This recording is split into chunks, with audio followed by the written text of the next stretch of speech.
谢应选来看台南这个车祸，有一台轿车驶经过归仁一个路口的时，轻松失控，连续弄12台乌多摆，其中头一个被弄倒去，这个76岁老先生，伊倒入涂骹了，又搁车交过，伤势真严重，送去病院抢救了后，医院无效。肇事的驾驶讲是因为猪母顶搁压起来，才会失控。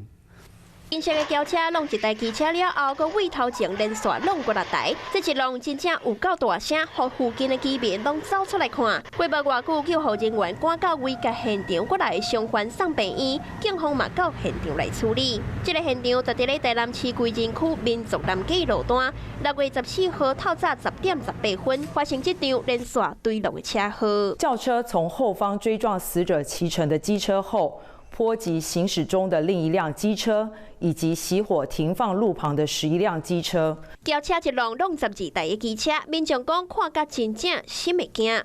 架落，啊来交过，一直交，来了，哦，对，遐机车嘣，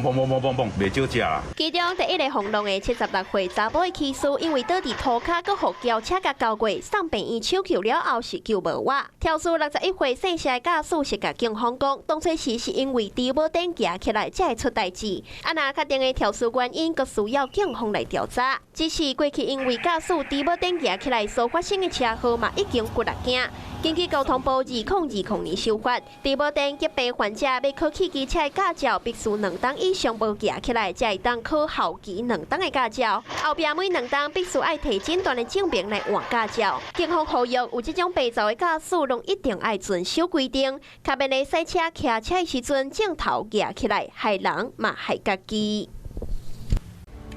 我是陈雅玲，想要跟我一起从零掌握天下事吗？赶紧按下华视新闻 YouTube 频道的订阅按钮，开启小铃铛，跟我一起探讨公共议题，给您最专业的华视新闻。